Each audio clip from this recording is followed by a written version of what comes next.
부처님께서 탄생하신 지 2557년이 되는 부처님 오신 날입니다.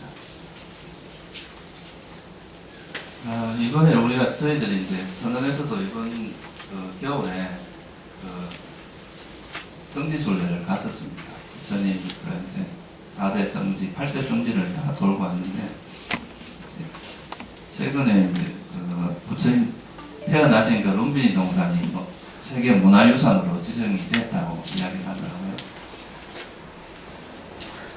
그래서 오늘은 이제 이 부처님 오신 날의 의미에 대해서 조금 말씀을 드리려고 하는데요. 이제 부처님이 이 세상에 탄생을 하셔서 우리에게 이제 뭘 전달해 주려고 했고, 어떤 것이 이제 좀 다른 것으로 변한 것인지, 부처님께서 나시기 전과 이제 부처님이 나신 후에 그 어떤 우리 마음의 어떤 인식의 전환이라고 할까요?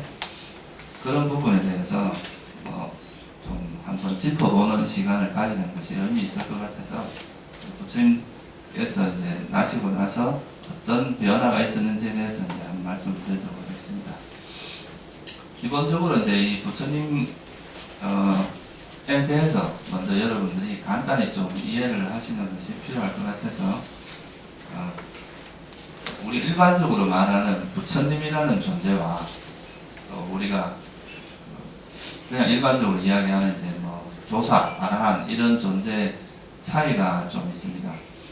두 분 다 이제 어떤 깨달음을 얻었다는 측면에서는 똑같은데요. 괴로움을 소멸하고 깨달음을 얻었다는 측면에서 똑같은데, 두 분은 부처님과 일반 제자들은 이제 그 바람일에 있어서 상당히 차이가 납니다. 우리가 이제 바람일이라고 하는 건 이제 덕이라고도, 덕성이라고도 할 수 있는데요. 그래서 이제 번뇌를 소멸한 측면에서는 개인의 어떤 행복을 실현했다는 측면은 우리가 동일하게 말할 수 있는데, 이 부처님 같은 분은 이제 부처님이 되시기 위해서는 이제 두 가지의 큰 어떤 조건이 필요합니다. 첫째는 뭐냐 하면 중생들을 위한 대기심이 필요해요. 그러니까 이제 나만 깨닫는 것이 아니라, 나만 고통에서 벗어나는 것이 아니라 다른 사람들을 이제 이 고통에서 벗어나게 해주겠다는 이런 큰 원이 이제 일단은 첫째 전제가 돼야 되고요. 두 번째는 이제 이 알아야 될, 이제 수행자로서 알아야 될 모든 것을 다 아는 지혜를 일체지라고 하는데, 그 일체지를 향한 강력한 열망이 있어야 돼요. 그래서 이 두 가지 조건이 이제 만족되면, 내가 당장이라도, 예를 들어서 이제 어떤 부처님의 가르침이라든가 이런 걸 들으면, 당장이라도 이제 아라한이 될 수, 깨달음을 얻을 수가 있는데, 그 깨달음의 시간을 좀 미룹니다. 일시적으로. 미루어가지고, 나중에 이제 깨달음이 완성될 때까지 이제 그 중생 제도를 위한 그런 바람이를 충분히 쌓고 나서 이제 어느 정도 시기가 지나고 나서 이제 아라한이 되는 그런 존재를 우리가 부처님이라고 그러고요. 그냥 이제 그런 부처님의 가르침을 듣고 깨닫는 존재를 이제 그냥 제자 또는 조사, 아라한 이런 표현을 씁니다. 그래서 부처님하고 이제 이런 제자들의 차이는 그 공덕, 바람일의 차이에 있다고 할 수 있어요. 그래서 초기 경전에 이제 그 주석서의 가르침에 보면, 발언을 하고 나서, 이제 내가 부처가 되겠다는 이런 이제 보살행을 하겠다는 이런 발언을 하고 나서, 그 부처님이 되는 데까지 걸리는 시간은 최소한 4성지급 10만 대급이라는 굉장히 긴 시간이 걸린다고 이야기를 합니다. 그 기간 중에 이제 뭘 하느냐 하면, 보시, 지계, 인욕, 이런 소위 말해 우리가 육바라밀이라고 이야기하죠, 그죠? 그 육바라밀을 닦고, 또 육바라밀을 이제 초기 경제에서는 그걸 십바라밀로 좀 이렇게 더 확장해서 이야기를 합니다. 그래서 그걸 다 완성하는 데까지 걸리는 시간이 이제 무수한 시간이 걸리는 거죠. 그렇게 해서 이제 어느 순간에, 근데 이제 이 보살행을 하는 동안에는 실제로 이제 완전히 깨달은 존재는 아닙니다. 아직 번뇌가 남아있는 존재고, 그래서 이제 그게 다 완성이 되고 나서 나중에 그 깨달음을 얻고 나면 이제 그 번뇌가 다 소멸하게 되고, 그때 이제 아란이 되는, 부처님께서도 석가모니 부처님도 사아성지급 10만 대급 전에 여러분들 잘 아시다시피 연등 부처님 아시죠, 그죠? 그 연등 부처님에게 연등 부처님한테 이제 수기를 받습니다. 이제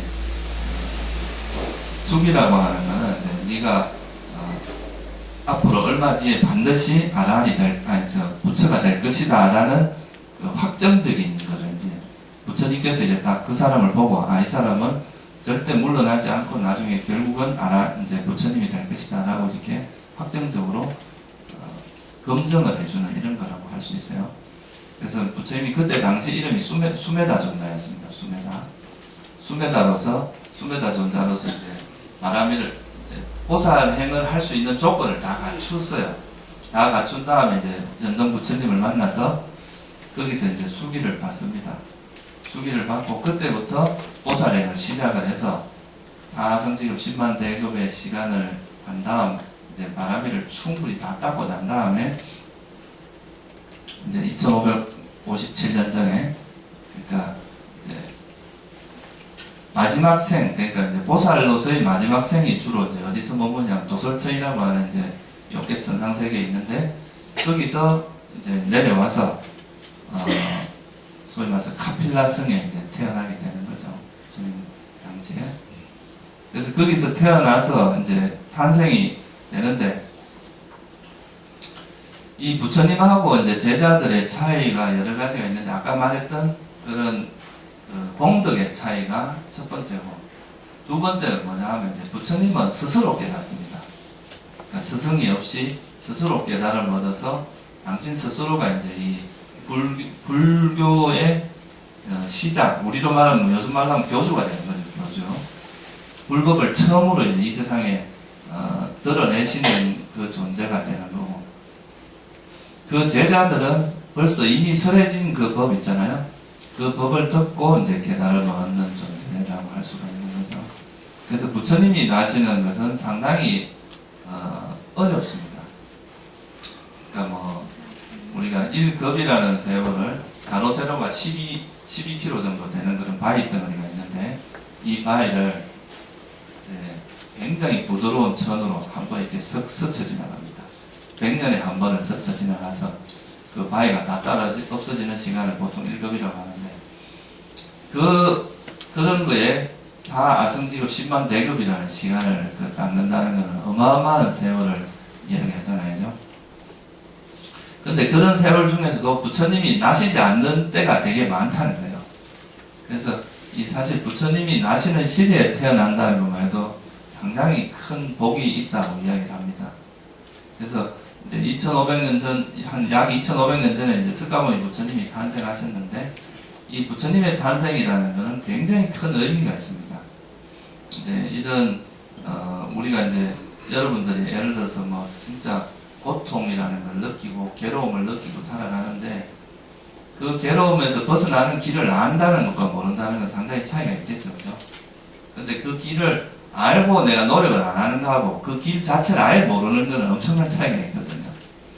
그래서 이제 이런 부처님이 탄생하신다는 거는 이런 우리 삶에서 우리가 벗어날 수 없는 그런 생로병사라고 하는 이런 고통에서 벗어나게 해주는 그런 길을 알려주는 거기 때문에 굉장히 큰 의미가 있다고 할 수 있습니다. 그래서 부처님이라는 존재 자체가 이름조차도 듣기 힘들다 이런 이제 표현을 하거든요. 경전에 보면. 그래서 이제 부처님이 이제 탄생을 하셔서 우리에게 이제 법을 설해줬는데 그 과정을 지금 이제 뭐 부처님께서 어떠한 과정을 거쳐서 부처님이 되고 또 그것이 나중에 어떤 바람이를 닦아서 되고 이런 걸 다 설명을 드릴 수는 없고요. 이제 부처님이라는 분이 났을 때 그러면 이제 이분의 수행 과정을 보면은 그게 그분이 그러니까 우리 일반 사람들에게 보여주고자 하는 그 어떤 전형적인 모습이거든요. 어떻게 수행을 해야 되는지 그거에 대한 어떤 제시도 되고 그래서 부처님이 나시면서 우리가 어떤 부처님이 나시기 전에 일반적으로 우리가 살아가는 방식과 부처님께서 나셔서 그 법문을 들음으로써 우리 삶의 방식이 어떻게 바뀌는지를 부처님의 그 수행의 여정을 잠깐 살펴봄으로써 거기서 이제 중요한 포인트들이 있거든요. 우리가 이제 부처님의 그 행적을 쫓아가다 보면 거기서 어떤 우리가 생각하는 삶과 다른 어떤 삶의 흔적들이 있습니다. 그래서 그거를 좀 체크를 해보면 여러분들이 우리가 이제 앞으로 어떻게 살아야 되겠다 하는 이런 거에 대해서 좀 알 수가 있겠죠. 그죠? 그래서 이제 이 부처님은 최초로 이제 어떻게 보면 불교가 없는 시대에 태어나서 불법을 이렇게 전해주는 분이다. 이렇게 볼 수 있고요. 그 후에 나타났던 우리가 이제 수많은 아라한들, 그런 깨달은 분들은 그 부처님의 가르침을 듣고 이제 아라한이 되신 분들이죠. 스스로 알았다기보다. 그래서 이걸 이제 성문이라고 이야기합니다.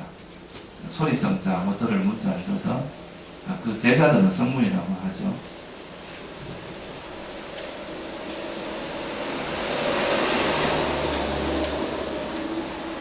그래도 이제 그런 성문들, 아라한들이 있었기 때문에 이제 지금까지 여러분들 이 법을 들을 수가 있는 거겠죠. 그렇지 않았으면 아마 지금은 이제 이 부처님이 열반하시고 나서 이 법을 들을 수가 없었을 거예요. 그래서 이제 이 법이 또 이제 수명이 그러니까 영원하지는 않습니다. 대체로 석가모니 부처님 법문도 수명이 있거든요. 예를 들면 한 5,000년 정도가 지나면 이 땅에서 불교가 사라져 버린단 말이에요. 그러면 또 이제 다음 부처님이 이제 미륵 부처님이라고 이야기를 하죠. 시간이 한참 오른 뒤에 또 미륵 부처님이 나와서 불법이 사라지고 나면 거기서 다시 또 불문을 열어가지고 사람들에게 이제 이익을 주는데 아직은 다행히도 불법의 수명이 남아 있습니다. 여러분들이 이제 충분히 공부를 하면은 얼마든지 이제 부처님의 그 가르침을 통해서 깨달음을 얻어서 이제 곧 이런 모든 괴로움에서 벗어날 수 있는 그런 이제 기회가 아직 남아 있는 거죠. 그래서 이제 석가모니 부처님은 이제 연던 부처님께 이제 수기를 받고 나서 24분의 부처님을 만나요. 그 이제 보살행을 하는 동안에 24분의 부처님을 만나고 나서 이제 깨달음을 얻게 되는데 이 깨달음을 얻고 나서 이제 아까 말했듯이 이제 이렇게 살아오신 여정을 간단히 한번 살펴보겠습니다. 처음에 이제 마야 고인에게서 입퇴를 해서 이제 태어나게 되는데 태어나고 나서 얼마 안 돼서 이제 어린 시절에 인도 당시에는 이제 농경제 행사라는 그런 이제 행사가 있었습니다. 이 농경제는 뭐냐 하면 농업사회다 보니까 왕이 이제 그 황금으로 만든 쟁기를 왕은 황금으로 만든 쟁기를 쓰고 그 대신들은 은으로 만든 쟁기를 써서 그 농사하는 데 가서 직접 왕이 이제 한번 보람을 갈아주는 거죠. 그러므로서 그의 풍년이 들기를 바라는 이런 이제 행사였습니다. 그래서 왕이 먼저 보람을 한번 이렇게 가고 나면 그 다음에는 그 제자가 아니라 그 대신들이 또 보람을 한번 일고 그런 식으로 하고 나서 이제 그 행사를 지내면서 그때 그 풍년이 들기를 기원하는 그러면 이제 그때 당시에 이제 태자 시다르타 태자라는 거죠. 시다르타는 말은 이제 모든 것이 이루어진다 이런 뜻입니다. 그래서 이거를 이제 중국에서는 능인이라고 번역을 했죠. 능할 능자에다가 모든 것을 다 이룰 수 있는 존재라는 이름으로 이제 시다르타라고 붙였습니다. 그래서 이 시다르타 태자가 역시 이제 그 왕하고 정관하고 같이 이제 그 행사에 참여를 했어요. 근데 그 행사에 참여를 해가지고 이제 하는 도중에 그 왕이 이제 쟁기를 하고 이러는 과정에서 그 이제 그 왕자를 모시던 시녀들이 다 그쪽을 구경하라고 왕자를 혼자 남겨둔 거예요. 그런데 이제 이때 이 시다르타 태자가 아무도 없는 걸 이제 보고 그때 조용히 가부좌를 틉니다. 들고 앉아가지고 그때 처음으로 어떤 색계 초선정이라는 선정을 경험하게 됩니다. 아주 어린 시절이죠. 근데 이거는 이제 어떻게 이게 가능하냐라고 이제 반문을 할 수도 있는데 아까 말씀드렸듯이 이제 부처가 되기 위해서는 사성지급 10만 대급이라는 오랜 세월을 바라미를 닦는다고 그랬죠. 그죠? 그래서 전생에도 이제 수행을 많이 하셨고 그 수행의 과정에서 그런 이제 호흡 우리가 지금 가리키는 붓다의 호흡 명상이 있어요. 호흡법을 통해서 그 선정을 경험하게 되는 거죠. 그 전생에 그런 인연이 있었기 때문에 이제 그 어린 시절에 그런 경험을 할 수 있게 되는 겁니다. 그래서 이제 그때 초선정을 경험하게 되는데 이건 상당히 이제 특별한 경험이 됩니다. 나중에 부처님께서 이제 수행의 전환을 이룰 때 아주 중요한 계기가 됩니다. 이건 조금 이따가 다시 설명을 드릴게요. 그때 이제 색계 초선정이라고 하는 선정 상태를 경험하게 되는데 이 선정이라고 하는 상태는 어떤 거냐 하면 우리 마음이 이제 너무 행복해서 다른 어떤 것도 하고 싶은 마음이 없이 지금 현재 내가 머물러 있는 그 상태로 그냥 행복하게 그냥 시간을 보내는 거예요. 예를 들어서 여러분들도 아마 그런 경험이 있을 거예요. 되게 이제 좋아하는 여자나 이성하고 같이 있으면 그 같이 있는 그 시간이 너무 즐거우니까 딴 데 뭐 가서 놀고 싶은 생각이 없이 그냥 그 자리에 가만히 그 시간을 충분히 즐기면서 그냥 거기에 가만히 있을 수 있잖아요. 딴 곳에 굳이 가지 않아도 서로 말도 없이 쳐다만 보고 있어도 행복해서 아무것도 안 하고 있는 그런 상태에 있을 수 있는데 그런 것처럼 이 선정이라는 상태도 우리가 이제 호흡에 대한 알아차림을 하다 보면 이 번뇌가 없어지면서 번뇌가 없어지게 되면 이제 특히 감각적 욕망이라고 하는 게 없어지면 현재 있는 이 시간이 너무 즐거운 거예요. 그러니까 다른 걸 하고 싶은 생각 없이 그냥 그 상태에서 가만히 행복하게 있는 이런 상태가 되는데 그거를 이제 우리가 삼면이라고 합니다. 근데 이거는 이제 되게 누구한테 배운 것도 아닌데 이제 시다르타 태자는 전생의 어떤 수행력 때문에 그 짧은 순간에 그런 걸 이제 경험을 하게 되는 거죠. 그리고 이제 그게 이제 아주 중요한 계기가 됐고 또 좀 더 자라서 유년 시절에 또 뭐 이제 거기서 이제 유년 시절에 보내다가 석가모니 부처님은 이제 그때 당시에 아시타 선인이라고 들어보셨죠? 태어났을 때 아시타 선인이라는 사람이 이제 일종의 관상가 이런 사람이라고 보면 돼요. 관상을 보는 이 사람을 딱 보니까 이분은 이제 언젠가는 출가해서 부처가 될 뿐이다 이렇게 이제 예언을 했습니다. 그 예언을 하니까 이제 그 아버지인 정반왕은 이 자식이 나를 대를 이어서 왕이 돼야 되는데 출가를 한다 그러니까 불안한 거죠. 그래서 이 이제 시다르타 태자가 출가를 못하게 하기 위해서 계속 뭘 하느냐 하면 감각적 욕망을 막 누리도록 이제 그 작업을 하는 거죠. 결혼도 빨리 시키고 또 이 왕자를 시봉하는 시녀가 4만 명이었다고 이야기를 합니다. 그러니까 엄청나게 많은 거죠. 그 많은 이제 시녀들이 왕을 시봉을 하고 그리고 이 왕 주위에는 늙은 사람, 병든 사람, 그리고 나이든 뭐 죽은 사람 이런 시체도 볼 수 없게 다 막았어요. 그러니까 좋은 것만 보게 한 거죠. 그래가지고 이제 이 왕자가 절대 딴 생각을 못하게 그렇게 했습니다. 그러니까 이제 이 왕자가 거기서 아무것도 모르고 그냥 이제 좋은 것만 보다가 어느 날 소위 말해서 사문유관이라는 걸 합니다. 왕궁에만 살다가 왕궁을 벗어나서 왕궁 밖으로 나가는 계기가 이제 처음으로 생기는 거죠. 근데 나가서 그때 처음으로 이제 본 사람이 병든 사람을 본 거예요. 그러니까 병이 들어서 이제 막 몸에 여지 나고 막 얼굴이 고통스러워하는 사람을 봤고. 그걸 볼 때 이제 그때 태자가 처음으로 하는 소리가 뭐냐 하면 나도 저렇게 되느냐 이거였어요. 그 이전에까지는 한 번도 그런 병든 사람을 못 봤는데 그 병든 사람을 보면서 막 고통스러워하는 걸 보면서 나도 저렇게 될 수 있느냐 이건 되게 중요한 문제였거든요. 그리고 또 그 다음에 나왔을 때 뭘 봤느냐 하면 이제 죽은 사람 그리고 늙은 사람을 보고 그 다음에 병든 사람 그리고 죽은 사람 이 세 가지 부류의 사람을 본 거예요. 한 번도 본 적이 없었는데 그때 이제 공통적으로 이제 부처님께서 말씀하신 내용이 뭐냐 하면 나도 저렇게 되느냐 이거였죠. 그죠? 여러분들도 지금 뭐 우리가 지금 현재 살아가는 게 불만이 없고 만족스럽다 하더라도 여러분들 삶에서 이제 병이 언제 올지도 모르고 또 갑자기 병이 와서 여러분들이 또 뭐 이렇게 뭐 요즘은 암도 많잖아요. 그죠?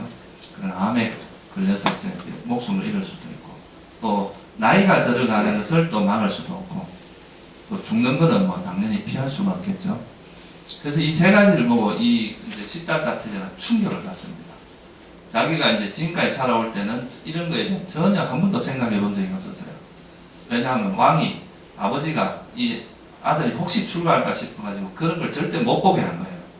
늙은 사람은 퇴사 근처에도 못 가게 하고, 그러니까 좋고 이런 모습만 보다가 이제 그걸 봤을 때 이때 이제 왕자의 마음에 이 생사 문제라는 이거, 생로병사의 문제라는 게 마음에 딱 걸리게 됩니다.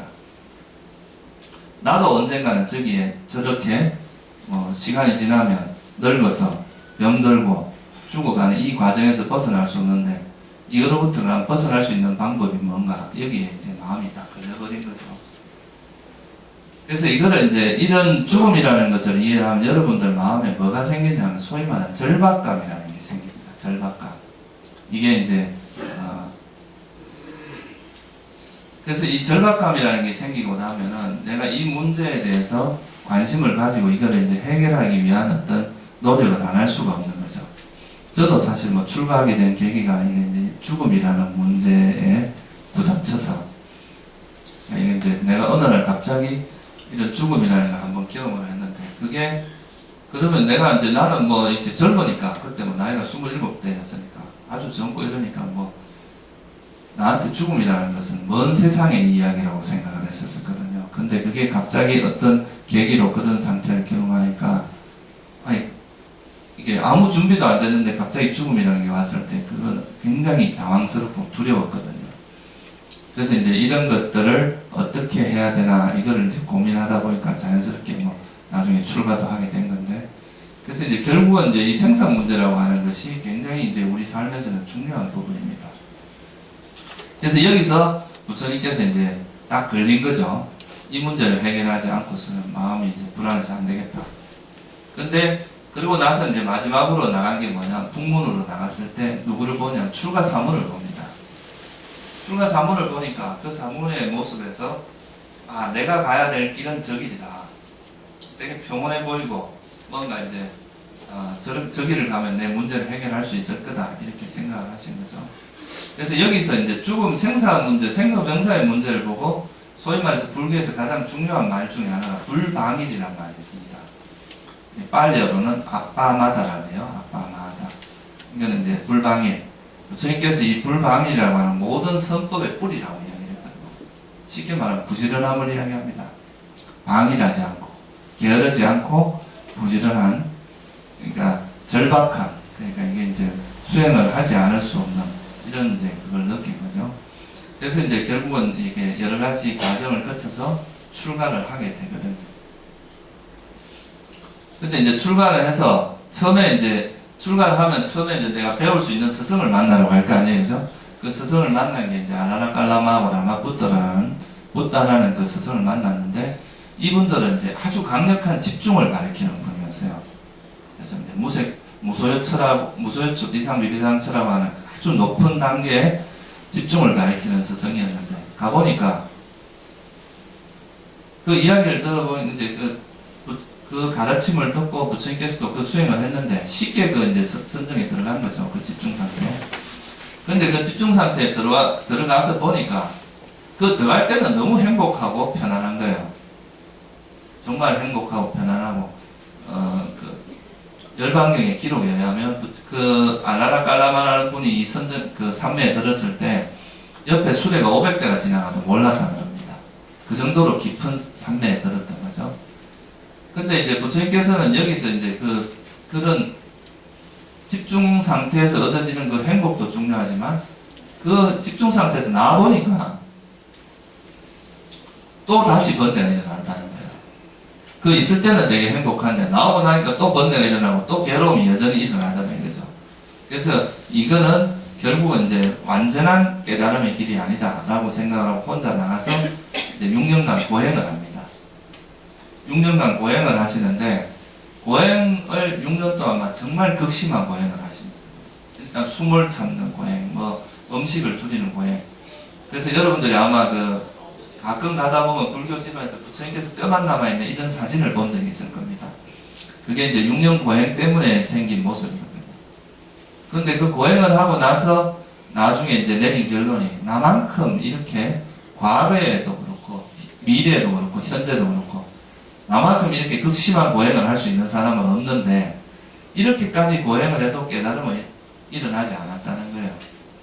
그래서 여기서 이제 어떤 또 방향의 전환이 이루어집니다. 이 고행은 수행의 길이 아니다. 단순한 고행은 수행의 길이 아니다. 그렇게 이제 생각하고 거기서 떠나서 당신이 이제 이때 뭘 생각하느냐 하면 당신이 어린 시절에 들었던 그 선정을 생각합니다. 새끼 초선정이라고 하는 그 선정을 돌이켜보니까 그 선정 상태에서 내가 마음이 괴롭지도 않았단 말이에요. 마음이 괴롭지도 않고 오히려 행복했는데 이 자기를 이제 학대를 하는 이런 고행을 하는 것은 내 마음을 계속 불안하게 만든다. 불편하게. 여러분들이 만약에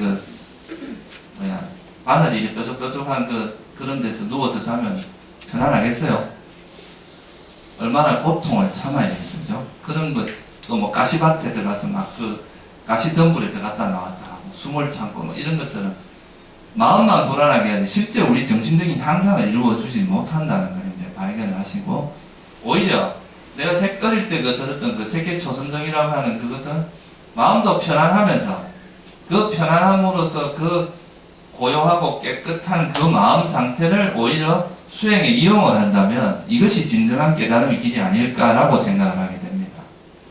그래서 이제 그때 인식의 전환이 이제 일어난 거죠. 이 고행이라고 하는 것은 수행에 도움이 안 된다.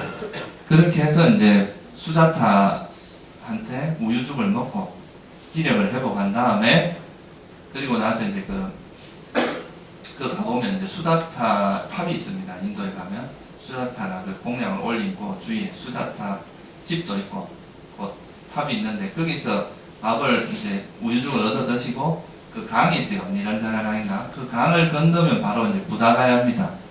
그 부다가야에 가서 거기서 이제 보리수 나무 아래 앉아서 이제 결심을 하죠. 내 피와 살이 다 말라 없어져도 좋다.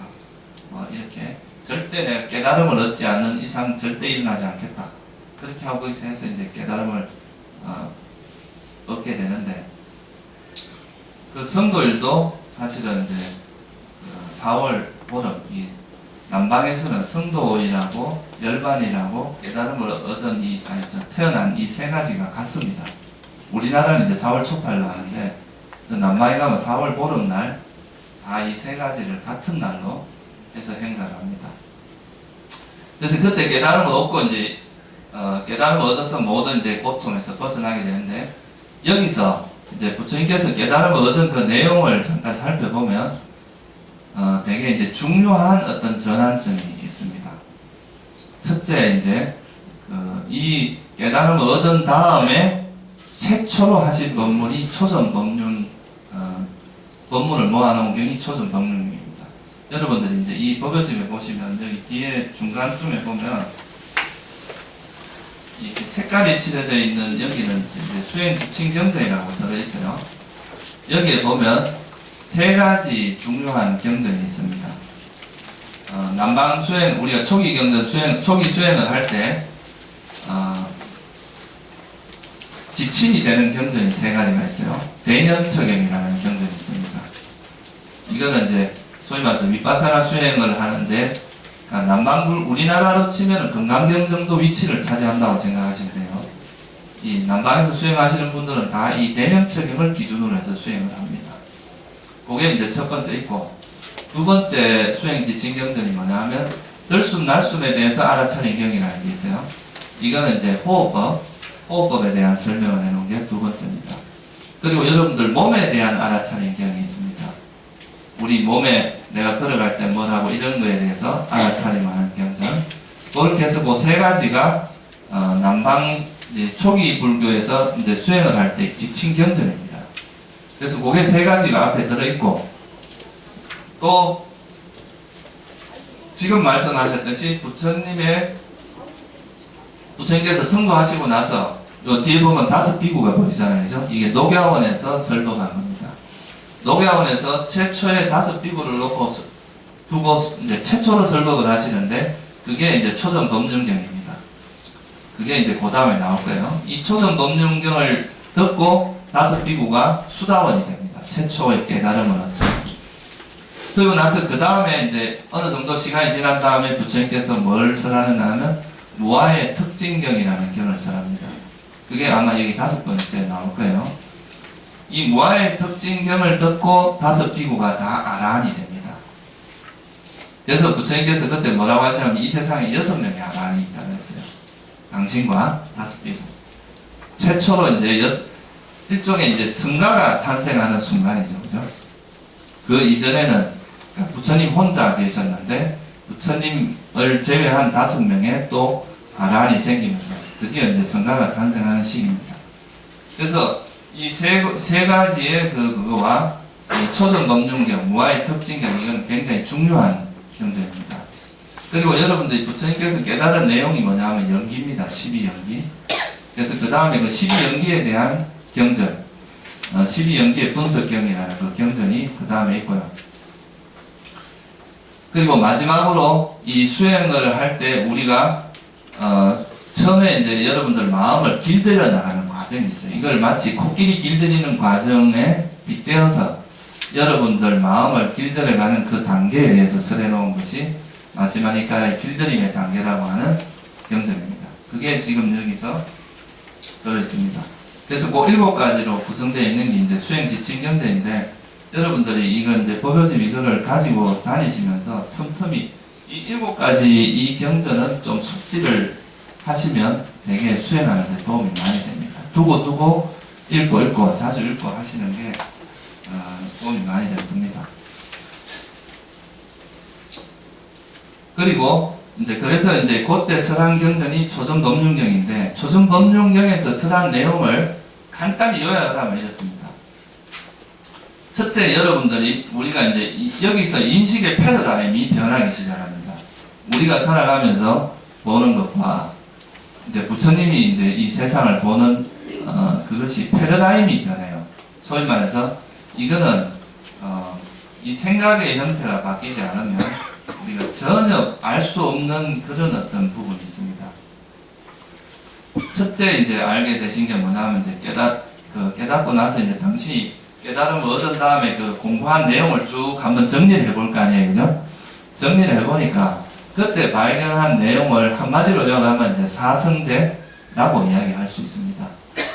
사성제라는 건 뭐냐면 여러분들 고등학교 다닐 때 다 배우셨죠, 그죠? 고집멸도 이 사성제인데 이거는 좀 다른 각도에서 하면 이제 어떤 병자가 있고 이 병자가 병을 치료를 하기 위해서는 병의 원인을 알아야 되잖아요, 그죠?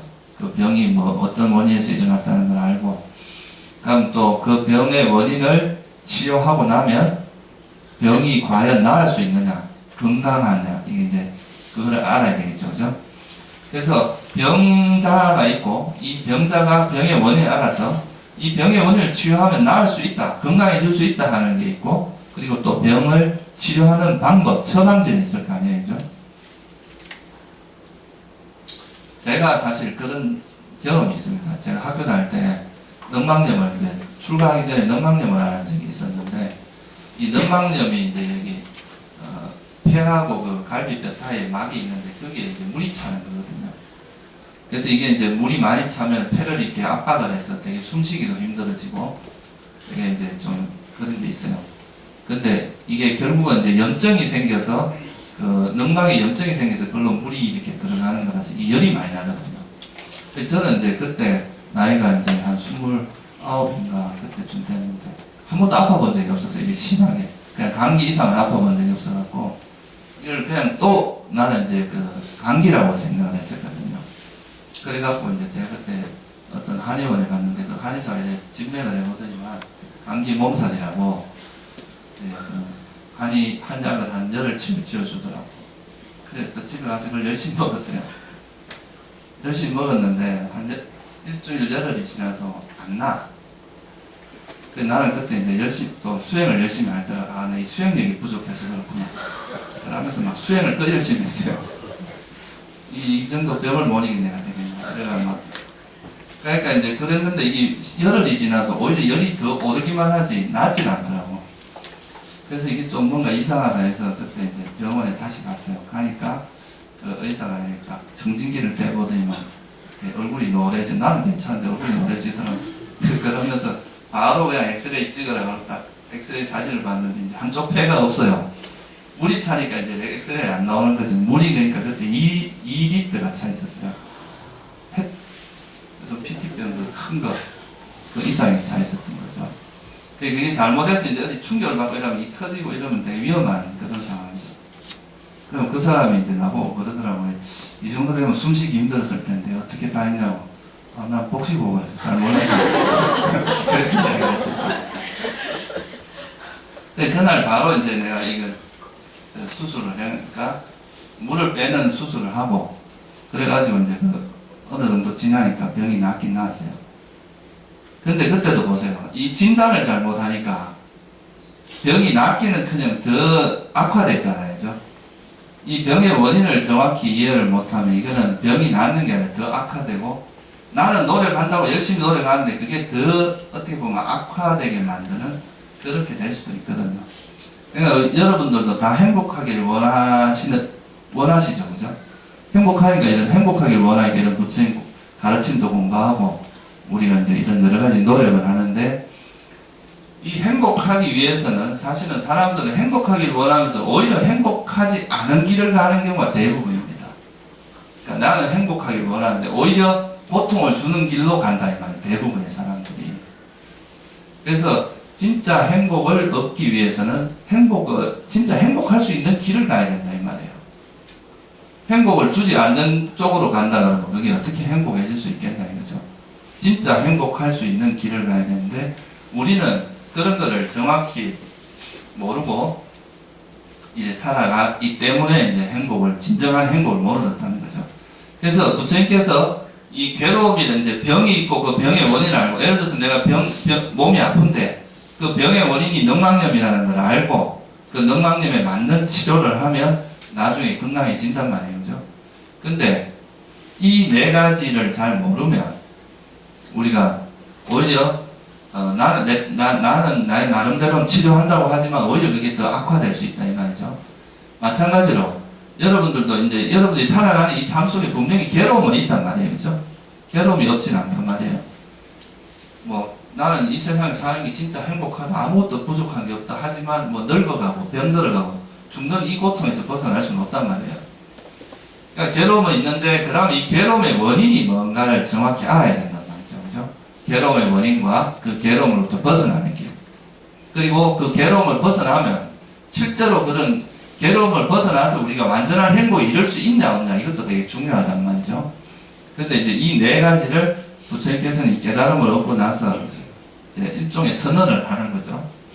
이 세상에 우리가 뭐가 있는데 그 괴로움의 원인이 뭐고 그 괴로움의 원인에서 벗어나는 길이 있고 그 괴로움으로부터 벗어나는 그런 완전한 열반의 상태가 있다는 것을 이제 밝혀주신 것이 이제 전하점입니다. 근데 여기서 괴로움의 원인이라고 하는 것은 어떻게 보면 이제 우리가 지금까지 생각했던 것과는 좀 다른 각도다 이거죠. 우리는 지금까지 행복이라는 것을 대체로 일반 사람들이 가지는 행복이라는 그 기준이 다 감각적 욕망입니다. 그러니까 어떤 쾌락을 통해서 오욕락을 통해서 누리는 것이 대부분이 전부였다 이 말이에요. 그런데 이제 부처님은 역으로 오히려 이런 감각적 욕망을 누리는 게 괴로움의 원이라고 말했단 말이에요. 그러니까 이거는 이제 어떻게 보면 방향이 완전 달라지는 방향이 된다 이 말이죠. 우리는 지금까지 이제 행복이라고 생각을 하고 끊임없이 뭔가를 쫓아다녔는데, 근데 부처님은 이 지고자 하는, 그러니까 이 감각적 욕망이 행복을 주는 게 아니라 괴로움의 원이다. 이렇게 말씀을 하셨단 말이에요. 이건 되게 큰 어떤 인식의 전환점이 됩니다. 마치, 이제, 아까 제가 말씀드렸듯이 이거는 사실 늑막염인데 감기를 오인을 하고 그 감기를 치료하려고 하는 한계가 있는 것처럼 이 고통의 원인, 괴로움의 원인을 정확히 이해를 하지 못하면 이거는 끊임없는 이제 고통을 자기는 벗어나려고 이제 그 행복을 추구하는데 오히려 이것이 괴로움의 원인이 될 수도 있다 이 말이죠. 그래서 이거를 이제 어떻게 보면 이 부분을 이해하는 것이 이제 여러분들이 진정한 행복을 추구하는 데 있어서 굉장히 중요한 어떤 인식의 전환입니다. 그래서 부처님께서 이제 처음에 괴로움의 원인이 뭔가라고 이야기했을 때, 괴로움의 원인을 보통 우리는 집이 없어서 괴롭다, 돈이 없어서 괴롭다, 또는 내가 젊음을 유지하지 못해서 괴롭다, 못생겨서 괴롭다. 보통 이제 이런 바깥에서의 어떤 원인을 찾는단 말이죠. 그러니까 권력을 얻지 못해서 괴롭다. 이런 식으로 바깥에서 원인을 찾는데, 부처님은 그 괴로움의 원인이 그 밖에 있는 대상이 아니라 뭐라고 봤느냐 하면, 이 바깥의 대상을 쫓아서 막 이렇게 붙드는 이 욕망 자체가 이제 괴로움이라고 이제 보신 거죠. 그래서 괴로움의 원인을 부처님은 가래라고 이야기했습니다. 가래. 이거는 왜 바깥의 대상이 아니라 우리 마음의 문제라는 것을 이제 최초로 말씀을 하신 거죠. 이건 대단히 큰 인식의 전환점입니다. 우리는 끊임없이 뭔가를 붙들려고 하는데, 그러니까 예를 들면 이게 돈이면 돈을 붙들고, 권력을 붙들고, 명예를 붙들고, 쾌락을 붙들려고 하는데, 부처님께서 발견하신 것은 뭐냐 하면, 이걸 이렇게 붙들고 있는데, 이 붙들고 있는 이 자체가 괴로움이라고 보신 거예요. 이걸 왜 그게 괴로움이라고 생각을 하느냐 하면, 우리가 붙들고 있는 이 것들이 영원하지 않다는 것이 되게 큰, 이 세상에 있는 모든 것들은 끊임없이 변하는 과정에 있고, 어떤 조건에 의해서 일어났다가 사라지고 변해가는 과정이 있단 말이에요. 이 우주도 보면 이렇게 빅뱅이 일어나서 이렇게 우주가 형성됐다, 또 언젠가는 이게 또 사라지는 때가 올 거란 말이에요. 그죠?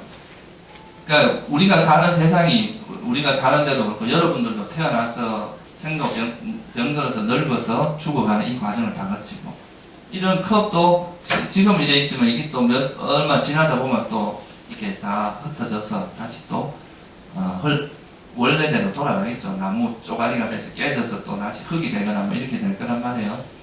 이 세상에 있는 것이 다 변할 수밖에 없는 건데, 이 변하는 것을 붙들어서 안 놓으려고 하고 이것만 계속 지고 있으려고 하는 이런 것 자체가 우리 마음에서 고통을 유발한다는 거죠. 변하는 것을 그냥 변하는 것으로 내버려 두고, 그냥 인연 따라 내가 인연이 왔을 때 그걸 쓰기만 하고 그냥 뭐 또 사라지면 보내줄 수 있어야 되는데, 이걸 끊임없이 붙들고 있으려고 하는 이것이 이제 큰 고통의 원인이 된다. 그리고 이 바깥에서 보통 우리는 아까도 말씀드렸지만 밖에서 원인을 찾았는데, 밖에서 원인을 찾는 게 아니라 우리가 세상을 아는 것은, 여러분들 이게 뭡니까? 컵 뚜껑이죠. 이 컵 뚜껑, 이것이 여러분들이 나는 컵 뚜껑이라고 이야기하는 건 아니죠. 내가 컵 뚜껑이니까 컵 뚜껑이라고 알아라고 이 사람이 이야기하는 건 아닙니다. 얘가. 근데 이걸 아는 건 누구예요? 여러분들 마음이 이걸 컵 뚜껑이라고 아는 거잖아요. 그죠? 이 어떤 대상이 여러분들에게 내가 뭐라고 이야기하는 건 아니란 말이에요. 결국은 이제 우리가 바깥에 있는 뭔가를 받아들이는 내 마음의 문제가 상당히 크다는 거죠. 그죠? 모든 것의 중요한 결정 요인이 마음에 의해서 일어난다는 겁니다. 근데 우리는 보통 보면 저 사람 때문에 괴롭다, 저 사람이 나를 괴롭게 한다, 저걸 못 가져서 내가 괴롭다, 이렇게 항상 밖에서 원인을 찾고 밖으로 뭔가를 찾으려고 하는 것이 우리의 일반적인 마음의 패턴이고, 우리가 세속에서 배울 때도 가급적이면 누구하고 경쟁해서 이기고 다른 걸 많이 얻고 많은 것을 가지는 것이 마치 행복인 것처럼 이렇게 생각을 하는데, 부처님께서 보시는 관점은 좀 다르다는 거예요. 내가 이렇게 바깥의 이 대상도 중요하지만 더 근원적으로 중요한 건 내 마음의 문제라는 거죠. 이 내 마음이 어떤 바깥 세상을 어떻게 받아들이냐에 따라서 그게 행복이 될 수도 있고 괴로움이 될 수도 있어요. 그런데 일반적으로 우리가 밖에 있는 것을 이렇게 지려고 하는, 뭔가 계속 이렇게 집착을 하거나 싫어하는 이런 마음들은 우리 마음에서 계속 고통을 유발한다는 거예요. 특히 그러니까 이런 바깥에 있는 것을 뭔가 계속 집착하는 이런 마음들이 제일 대표적으로 우리를 괴롭히는 게 뭐냐면 탐욕과 성냄이라고 하는 거예요. 여러분들이 이 감정적인 문제죠. 끊임없이 뭔가를 집착하고 그 대상을 싫어하고 우리가 바깥의 걸 싫어하고 이런 마음들이 우리를 이제 고통으로 이끈다. 그래서 첫 번째 인식의 전환이 뭐냐면 부처님께서 이 깨달음을 얻고 나서 보니까 어떤 고통의 원인이라고 하는 것이 지금까지 이제 바깥의 어떤 문제라고 생각을 했는데 나중에 이제 그 본질을 보고 나니까 이 밖의 문제가 아니라 이 마음의 문제라는 걸 이제 첫째 발견을 하신 거죠. 내 마음에서 모든 행불행이 좌우된다. 그래서 이거를 이제 우리나라 불교에서는 일체 유심조다 뭐 이렇게 표현을 하죠, 그죠? 우리 마음에서 모든 것이 이루어진다는 거예요. 그러니까 그리고 또 마음에서 이루어지는데 여기서 또 뭐냐 하면 인식이 또 하나가 어떤 것이 그러면 우리를 행복에 이끌고 어떤 것이 우리를 괴로움으로 이끄는지 하는 것에 대한 명확한 인식이 없으면은 여러분들이 살아가면서 이렇게 하는 것들이 이게 진짜 우리에게 행복을 주는 행동인지 아니면 멀리 내다보면 고통을 주는 행동인지 이런 것을 알 수가 없다는 거예요. 그러면 이제 어떻게 보면 소 뒷걸음치다가 이제 쥐잡듯이 우리가 어떻게 하다 보면 조금 이렇게 행복이 오는 듯 하지만 또 그게 나중에는 또 고통으로 바뀔 수도 있고 행복이라는 것이 진정으로 쌓이는 그런 게 아니라 좀 재수에 가깝다는 거죠. 그래서 이 어떤 마음의 문제인데 이 마음 중에서 우리가 이제 고통을 주는 마음과 또 행복을 주는 마음 이 두 가지를 명확히 구분하는 거 이것도 부처님이 나셨기 때문에 알 수 있는 거예요. 여러분들 지금 되게 익숙한 이야기잖아요. 그죠? 이런 게 대부분 한 번쯤은 들어본 이야기고 근데 사실 이거를 부처님이 나시기 전에 여러분들이 이걸 안다는 것은 거의 불가능합니다. 여러분들이 철학자들의 그런 책이나 이런 걸 보면 나름대로 세상에 대해서 많은 분석을 했지만 말이 되게 어렵긴 하지만 분명하게 뭐가 나오는 건 없거든요. 그래서 이런 이제 우리가 씀을 내는 이 고통이라는 건 누구나 다 아는데 이 감각적 욕망을 추구하는 뭔가를 계속 붙드는 마음 이것이 고통을 유발한다는 것 이거를 아는 것은 굉장히 어려운 부분입니다. 왜냐하면 우리는 너무나 이런 감각적 욕망을 추구하는데 익숙해 있기 때문에 그러니까 뭔가를 계속 많이 가지고 많이 얻어야 행복이라고 생각하지 이런 것들을 놓는 것이 행복이라고 생각하지는 않거든요. 그런데 부처님은 이제 이런 걸 많이 지고 많이 집착하는 것을 마치 짐을 많이 지고 가는 거나 비슷하다고 보거든요. 그러니까 여러분들이 산에 올라갈 때 이것도 지고 저것도 지고 뭐 배낭을 하나 둘 이렇게 여러 개 지면 질수록 올라가는데 힘들잖아요, 그죠? 근데 이 배낭을 하나씩 내려놓으면 내려놓을수록 어떻게 돼요? 훨씬 몸도 가볍고 편안하단 말이에요. 근데 사람들은 이제 많은 것을 거머쥐려고 하는 것이 행복이라고 생각을 하기 때문에 계속 이렇게 집착을 하는 쪽으로만 가지 그걸 놓으면 행복하다고 생각을 안 한다는 거죠. 예를 들어서 이것이 이제 뜨거운 것인데 이거를 계속 쥐고 있으면서 행복을 벗어날 생각을 궁리만 하는 거지 이거를 놓을 생각을 안 한다는 거예요. 고통의 근본 원인을. 그래서 제가 이제 가끔 이제 뭐 이야기를 하다 보면 좀 더 쉽게 좀 가르쳐 달라고 그런 이야기 하는 경우가 많아요. 그래서 예를 들면 이런 거예요. 이제 이거를 이렇게 쥐고 있는데 이게 막 뜨거운 거예요. 그래서 옆에서 이거 놔라 그러니까 놓는 거 말고 좀 쉬운 거 이걸 쥐고 있으면서 뭐 약을 좀 바른다거나 뭐 이런 걸 가르쳐주지 왜 자꾸 놓는 걸 가르쳐주냐. 그렇다니까 실제로 그거 저것만 놓으면 돼. 그러면 이제 그게 아니고 이걸 어떻게 상처를 치유하고 약은 무슨 약을 바르 이런 걸 가르쳐줘야지 왜 놓는 걸 가르쳐주냐 이렇게 불만을 토로합니다. 보통 사람들이. 근데 이제 사실 그런 것도 의미가 없다는 건 아니에요. 일시적으로 지금 괴로운 사람이 당장 약도 필요하고 하는데 근본적으로 방향이 어떻다는 것을 아는 것은 굉장히 중요합니다. 그래서 지금 이걸 여러분들이 다 이해를 할 수 있는 내용이 아닐 수도 있어요. 그렇지만 제가 말하는 이 발상의 전환이라는 것이 굉장히 중요합니다.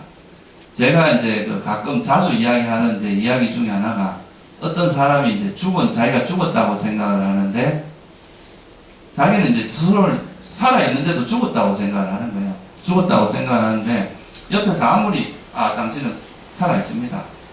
말을 안 들어요. 그래서 어떤 의사가 깨를 내갖고 이제 피를 내겠어요. 봐라, 죽은 사람이 어떻게 피를 흘리냐 이러니까 이 사람이 하는 말이, 아, 죽은 사람도 피를 흘리네. 그랬다 그러잖아요. 그러니까 이 우리 인간의 마음이라는 것이 그런 집착이 한번 달라붙기 시작을 하면은 아무리 그거에 대해서 이야기해도 그게 귀에 들어가지질 않습니다. 저도 사실 그런 경험이 있어요. 옛날에 제가 출가 초기에 이제 어떤 내가 뭐 배웠던 교사님이 진화론자였어요. 진화가 있다, 실체가 있다고 이야기하는 그런 분이었는데, 저도 이제 처음에 그걸 배우다 보니까 다른 사람들이 이제 내가 이렇게 이걸 배우고 이 이론이 되게 이제 또 나름대로 있었기 때문에 다른 사람들을 보면 저 멍청한 사람들 이걸 모르고 왜 이런 걸 모르고 살아. 내가 솔직히 그런 생각했어요. 저 멍청하다. 하근기 중생들이다. 막 이렇게 자만에 빠져가지고 내만 세상에서 제일 잘난 것처럼 그렇게 생각을 했었거든요. 근데 그게 세월이 지나서 이제 내가 그런 것에 이제 바른 법을 만나면서 그런 것이 잘못된 것을 알았고, 그리고 이제 나중에 내가 좀 정신을 차리고 이제 보니까 내가 가장 어리석었던 사람이었다는 걸 아는 거죠. 그러니까 내가 제일 사실은 내가 멍청한데 내가 남을 멍청하게 본 거야. 그래서 이게 이제 사실은 인식이 어떻게 이제 우리가 생각의 틀이라는 것이 이렇게 한번 딱 짜여지기 시작을 하면 사람들은 거기에 맞게 다 생각을 합니다. 예를 들어서 내가 이제 그 진화라는 그런 틀에서 생각을 할 때는 그와 다른 사람을 다 틀렸다고 생각을 하게 되거든요. 자기 생각에 빠져서. 근데 이거를 깨고 나서 다르게 또 새로운 무아의 프레임으로 봤을 때, 무아의 관점에서 봤을 때 전혀 다른 세상이 있는단 말이에요. 여러분들도 이제 지금까지 여러분들이 가지고 있는 어떤 생각의 프레임은 어떻게 보면 검증되지 않은 생각들입니다. 그냥 어떤 세속적으로 우리가 사회 속에서 그냥 익혀진 것들인데, 그런 것이 일단 맞다라는 전제를 가지고 있으면 다른 생각은 아무리 해도 들어가지지 않습니다. 그래서 일단은 여러분들 그래도 적어도 이 부처님이라는 분이 거짓말 할 분은 아니잖아요, 여러분들한테. 그리고 또 여러분들을 나쁜 길로 인도할 분은 아닙니다. 그래서 적어도 이런 부처님에 대해서 믿음이 있다면 적어도 이 가르침에 대해서 신뢰를 할 필요가 있습니다. 이게 또 소위 말하는 삼보에 대한 믿음이거든요.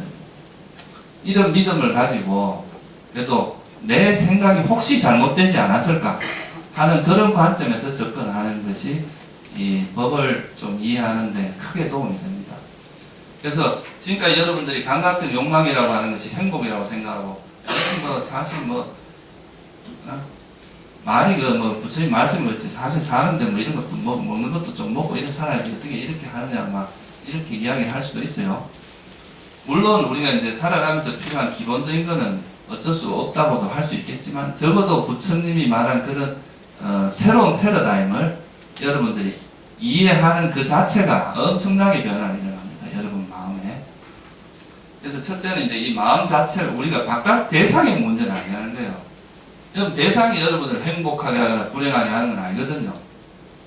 돈이 없어서 불행하다. 우리 같은 사람 돈 없어서 그래 불행하지 않습니다. 그거는 그걸 받아들이는 사람의 마음의 문제지, 그 대상 자체가 여러분들에게 행불행을 자아하는 건 아니거든요. 첫째는 밖에 대상의 문제가 아니라 여러분의 마음의 문제라는 쪽으로 이 패러다임이 바뀌는 것이 어떻게 보면 부처님께서 여러분들에게 정말 전달해주고 싶었던 한 가지입니다. 일단은 문제를 밖에서 찾으려고 하지 마세요. 일단은 그 내 마음에, 예를 들어서 누구한테 화가 났을 때 저놈 때문에 화가 났다 그러면 절대 해결이 안 됩니다. 일단 내 마음에 화가 일어나는구나 이렇게 이해를 하고, 이 화가 없는 마음 상태에서 다시 바라보면 그거는 문제를 해결할 수가 있어요. 근데 이 화가 나 있는 마음으로 그걸 바라보게 되면 절대 해결이 안 됩니다. 서로 자기 주장을 하기 때문에. 그래서 일단 자기 마음의 문제라는 걸 이해하고, 그 마음에서 부처님께서는 이 어리석음과 가래와 탐진치라고 하는 이 탐욕, 성내, 머리슬금 이 세 가지는 여러분 마음을 병들게 하는 독과 같다고 했어요. 독. 여러분 여기 독약을 주고 먹으라고 먹겠어요? 이 독약이다 그러면 아무도 안 먹겠죠, 그죠? 근데 탐진치는 넙죽넙죽 위험 한지도 모르고 막 주는 대로 막 받아 먹죠. 그러니까 이 탐진치가 위험한 걸 알아야 됩니다. 이건 독약과 같다, 독약. 그러니까 이런 뭐에 너무 집착을 하거나 성을 낸 이런 것들 위험하다는 걸 이해를 하고, 이걸로 이런 탐욕과 성냄이 없는 상태를, 지금까지 여러분들은 거의 탐욕과 성냄이 있는 상태의 생각밖에 할 줄 몰랐다고 할 수 있어요. 대부분 좋아하는 거 아니면 싫어하는 거, 이 두 가지 중에 한 가지란 말이에요. 근데 부처님께서는 이 탐욕과 성냄이 없는 어떤 마음 상태, 이거를 이제 이야기한 거죠. 그래서 이거는 감각적 욕망을 통해서, 보통 여러분들이 행복이라고 생각하는 감각적 욕망을 통한 행복입니다. 근데 부처님이 이 감각적 욕망이 없는 상태의 행복을 말씀을 하신 거예요. 그러니까 이게 뭐냐 하면, 소위 말해서 선정 상태가 딱 그런 상태거든요. 이거는 감각적 욕망으로부터 벗어나는데 오히려 행복해지더라고요. 우리가 이런 것도 안 하고 어떻게 사냐, 무슨 재미로 사냐, 그렇게 이야기를 할 수 있거든요. 그래 뭐 가끔 저도 그런 질문을 받습니다. 출가가 무슨 재미로 사나? 난 너무 재미있습니다. 그러니까 그게 어떤 세속으로부터 벗어나는, 거기서 세속적인 감각적 쾌락을 누리는 것이 되게, 이거 안 하면 무슨 재미로 사나 하지만, 사실 이걸로부터 벗어나면 이거는 새로운 형태의, 전혀 새로운, 어떻게 보면 훨씬 질 높은 행복을 여러분들이 누릴 수가 있습니다. 이거는 뭐냐 하면, 이 감각적 욕망이나 번뇌, 이런 탐욕이나 성냄, 이런 게 여러분 마음을 얼마나 성가시게 합니까? 그죠? 나는 이걸 하기 싫은데 집착이 계속 발생하고, 썸을 내기 싫은데도 화는 일어나고, 이런 것들로부터 벗어나서 자유로워지는 이런 행복은 완전 색다른 행복이거든요. 그리고 이 감각적 욕망과 성냄의 지배를 받지 않는 생각, 그러니까 그런 탐욕이나 성냄이 없이 이렇게 세상을 바라보는, 이거는 전혀 다른 어떤 패러다임이 생깁니다. 그러면 여러분이 지금까지 이해되지 못하던 많은 것들이 이해가 돼요. 그래서 일반적인 사람들의 이제 생각이, 우리가 보통 생각을 하고 살아가는데, 이 생각의 패러다임은 대체로 보면, 생각이라는 것은 대부분의 사람들은 감정이 개입되어 있습니다. 탐욕과 성냄이라는 그런 감정이 개입되어 있는데, 이 불교에서 부처님께서 말씀하신 이걸 벗어나는 길이, 이제 아까 이 탐진치는 독약이라고 했어요. 그럼 이걸로부터 벗어나는 길이 뭐냐? 이런 탐욕과 성냄이 없이도 얼마든지 살아갈 수 있다는 거예요. 그 없는 마음 상태로 세상을 볼 수도 있고, 세상을 이해할 수 있고, 그거를 또 파악할 수 있다, 이거죠. 여러분들 보통 일반적으로 일어나는 생각은 탐욕과 성냄이 바탕이 되어 있는 생각인데, 이거로부터 벗어나서 탐욕과 성냄이 없이도 세상을 살아가고 있고, 이때 일어나는 행복은 과거의 감각적 쾌락을 통해서 일어나는 행복과 전혀 다른 차원의 행복이라는 거죠. 이거는 마치 감옥에서 이렇게 구속받고 살던 사람이 거기로부터 벗어나는 행복이다, 이거예요. 그래서 어떻게 보면 이제 이 마음 행복에 또 다른 행복을 제시합니다. 그러니까 부처님께서 이게 이제 두 번째 어떤 다른 점이, 과거에는 감각적 욕망을 통한 행복밖에 몰랐다고 한다면, 부처님이 이 감각적 욕망을 벗어남으로써, 그런 번뇌로부터 벗어남으로써 일어나는 행복이 있다. 여러분들 이걸로 벗어나면 도저히 못 살 것 같으면 이거보다 훨씬 더 수준 높은 행복이 있다는 거죠. 그게 이제 이 감각적 욕망이나 성냄으로부터 벗어남으로 오는 이 행복, 이건 떨쳐버리면서 오는 행복이에요. 어떻게 말하면 우리가 감각적 욕망은 소유하고자 하는 행복이고, 소유의 행복이고, 이걸로부터 벗어나는 것은 무소유의 행복이라고 할 수 있어요. 여러분들한테 오는 것은 그냥 여러분들의 사용자라고 생각을 하세요. 여러분들한테 오는 뭐 집이나, 여러분 집이 여러분들 게 아닙니다. 언제 어떻게 될지 알 수 없어요. 돈도 그렇고 차도 그렇고, 그냥 내가 임시로 사용하는 거다 이렇게 생각하면 속 편한데, 이걸 내 것이다 이렇게 생각하면 집착이 되고, 그런 걸 많이 놓으면 많이 놓을수록 여러분들 삶은 자유로워지고 행복해질 수 있어요. 그래서 이제 제가 나름대로 파악하기에, 물론 이제 여러 가지가 있지만, 여러분들이 꼭 인식의 전환이라고 할 수 있는 것은, 첫째, 밖에 있는 것이 아니라 여러분 마음에 있다. 이 대상 어떤 행불행이라고 하는 것은. 그리고 행불행이라고 하는 것에서 이 소위 말해서 탐진치라고 하는 게 여러분들의 독약이라는 걸 알아야 됩니다. 이런 독약을 넙죽넙죽 받아 먹으면 안 됩니다. 이것이 위험하다는 것을 이해하고 이거로부터 벗어나는 방법을 찾아야 됩니다. 여러분 스스로가. 그런 것들로서 벗어나기 위해서는 그럼 어떻게 해야 되느냐? 이게 이제 소위 말해서 8정도의 가르침입니다. 이 벗어나기 위해서는 탐욕과 성냄이 없이 생각을 하는 방법, 탐욕과 성냄이 없이 세상을 아는 것, 이게 알아차림과 관계 있습니다. 탐욕과 성냄이 있는 식으로 아는 것은 일반 중생들의 알입니다. 그런데 이 탐욕과 성냄이 없이 아는 것은 이 수행자의 알입니다. 여러분 저 대념책에만 한번 펴보세요.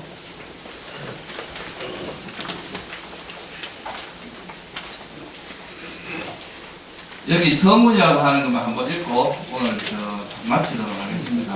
같이 한번 읽어볼게요. 248페이지 펴보세요. 이와 같이 나는 들었다. 한때 세종께서는 수르에 그곳에서 세종께서는 비구들이여라고 비구들을 부르셨다. 세종이시여 세종께 응답했다. 세종께서는 이렇게 말씀하셨다. 비구들이여 이 도는 유일한 길이니 중생들의 청정을 위하고 근심과 탄식을 다 건너기 위한 것이며 육체적 고통과 정신적 고통을 사라지게 하고 옳은 방법을 터득하고 결과를 실현하기 위한 것이다. 그것이 바로 네 가지 마음챙김의 방법이다. 무엇이 네 가지인가? 몸에서 몸을 관찰하며 머문다. 세상에 대한 욕심과 싫어하는 마음을 버리면서 극명하게 분명히 알아차리고 마음 챙기는 자 되어 머문다. 느낌에서 느낌을 관찰하며 머문다. 세상에 대한 욕심과 싫어하는 마음을 버리면서 극명하게 분명히 알아차리고 마음 챙기는 자 되어 머문다. 마음에서 마음을 관찰하며 머문다. 세상에 대한 욕심과 싫어하는 마음을 버리면서 극명하게 분명하게 알아차리고 마음 챙기는 자 되어 머문다. 법에서 법을 관찰하며 머문다. 세상에 대한 욕심과 싫어하는 마음을 버리면서 분명하게 분명히 알아차리고 마음 챙기는 자 되어 머문다. 여기 보시면 이제 이게 이제 대념청행의 핵심이 여기 다 들어 있습니다. 이 뒤에는 이걸 부연 설명한 거라고 보시면 돼요. 근데 거기 보면 세상에 대한 욕심과 싫어하는 마음을 버리면서 분명하게 분명히 알아차리고 마음 챙긴다 되어 봅니다. 이런 말이 나오죠, 그죠? 그러니까 우리가 지금까지 여러분들의 어떤 패러다임은 탐욕과 성냄이 작용하는 패러다임입니다. 근데 우리가 이 고통에서 벗어나는 이런 수행의 관점에서 볼 때는 이 탐욕과 성냄이 없는 그런 마음 상태에서 세상을 보는 이 연습을 하는 게 어떻게 보면 수행이다. 이렇게 말할 수 있습니다. 그래서 이런 쪽으로 하는 우리가 탐욕과 성냄이 없이 세상을 그냥 있는 그대로 보는 이런 마음 작용을 사띠라고 이야기를 합니다. 이런 알아차림. 그래서 이런 알아차림을 우리 삶에서 끊임없이 유지하는 것을 게으르지 않다. 방일하지 않다. 그러니까 이렇게 이야기를 합니다. 그래서 부처님께서 열반하실 때 뭐라고 마지막 말씀이 뭐냐면 이렇게 법문을 하시고 나서 모든 형성된 것은 소멸되기 마련인 법이다. 여러분들이 사는 이 모든 것은 다 소멸될 수밖에 없다. 이 말 무상한 것이다 이거예요. 그렇기 때문에 방일하지 말고 해야 할 바를 성취해라. 그러니까 언제나 알아차림을 잘 유지해서 그러니까 이 세상의 본질을 봐서 이런 탐진치의 위험성, 이런 독약과 같다는 걸 이해하고 이거를 버리고 우리가 이제 이런 알아차림을 통해서 삼매나 지혜를 개발하고 자비를 개발해서 그걸 통해서 이제 이런 번뇌로부터 벗어나는 것이 이제 부처님께서 여러분들한테 49년 동안 이렇게 말씀하고 45년이죠. 45년간 말씀하고 싶었던 내용이다 이 말이에요. 그래서 아까 말씀드린 첫째는 이제 우리 마음의 문제라는 걸 알고 마음에서 뭐가 여러분들을 괴롭게 하고 여러분들을 행복하게 하는지, 예를 들면 탐진치는 여러분을 괴롭게 하는 마음입니다. 그런 건 여러분 마음에 자리 잡지 않도록 해야 됩니다. 그리고 이 알아차림, 아까 같이 말한 뭐 이런 알아차림이라든가 삼매라든가 집중된 이런 삼매라든가 지혜, 자비, 대표적인 게 이제 지혜와 자비죠. 그죠? 그런 것들은 여러분을 계속 이렇게 행복하게 만드는 마음작용이다 이 말이에요. 그래서 이 두 가지가 분명하게 이해를 하면 여러분이 항상 이 괴로움을 주는 마음은 자꾸 버리게 되겠죠. 그리고 이 행복을 주는 마음은 개발하게 됩니다. 그러면 여러분 삶은 한 해, 두 해 살면 살수록 여러분 향상됩니다. 분명히 삶이 향상되고 이거는 이제 나중에 결국은 행복에 이르게 됩니다. 이 두 가지가 지금 제가 말씀드린 이 두 가지를 정확히 이해하는 게 불교에서 말하는 정견입니다. 이건 수행의 바른 방향성이다 이 말이에요. 이 방향성으로 노력을 해야 여러분이 행복을 얻을 수 있다 이 말이에요. 이 방향성이 아닌 방향으로 노력을 하게 되면 그거는 행복을 얻는 게 아니라 노력하는 것에 비해서 얻는 건 없습니다. 왜? 바르지 않은 방향으로 노력을 하기 때문에 그거는 이제 여러분이 원하는 걸 얻기가 힘들다 이 말이에요. 그래서 오늘은 여러분들이 이 두 가지만 잘 이해를 하신다면 그래도 이런 부처님 오신 날을 맞아서 이런 인식의 전환, 또 발상의 전환을 한번 하시는 계기가 되었으면 좋겠습니다. 예, 이상으로 마치겠습니다.